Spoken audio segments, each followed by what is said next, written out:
और शेख रशीद ने इंकशाफ किया है कि जिन लोगों से काम लिया जा रहा है उसके बाद उनको निकाल दिया जाएगा, झाड़ू फिर जाएगा, खुद को हीरो समझने वाले जीरो हो जाएंगे।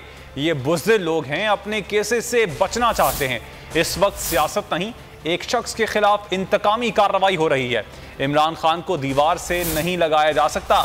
शेख रशीद ने मजीद वादे किया कि इमरान खान के बगैर इलेक्शन में गए तो फैसला सड़कों पर होगा।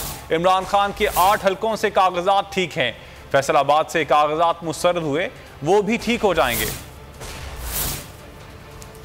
सो इनका हया ही नहीं है, इनसे काम लिया जा रहा है, काम लेने के बाद इनको ठुड्डा मारा जाएगा, गेट आउट, और ये झाड़ू फिर जाएगा। और इसमें जो लोग अपने आप को हीरो समझ रहे हैं ये जीरो हो जाएंगे।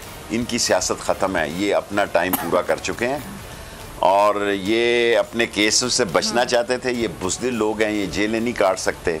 जेलें जो हैं वर्कर के मुकद्दर में लिखी हैं इस मुल्क में। लोग इमरान खान के साथ हैं और अगर ये इमरान खान के साथ उसको भी दीवार से लगाएंगे तो फिर पंजाबी में कहते हैं राह पे आ जाने तो वाह पे आ जाने। अगर इमरान खान के बगैर ये इलेक्शन की तरफ जाएंगे तो जाहिर है वो हाथ पे हाथ धरे बैठा तो नहीं रहेगा। 140 नौजवानों की जेब में मोबाइल फ़ोन है, वो जेल में भी मोबाइल फ़ोन चलता है जी, रेल में भी चलता है, हवा में भी, फ़ज़ा में भी, ग्राउंड में भी, ज़मीन पे भी, चौक पे भी, चौराहे पे भी। फिर फैसला सड़कों पे होगा और सड़कों का जो अंजाम पाकिस्तान में मैंने देखा है वो तो कोई अच्छा नहीं देखा। 8 हलकों से उसके कागजात ठीक हैं। फैसलाबाद एक स्पेशल हल्का है जहाँ लोटे ज़्यादा हैं।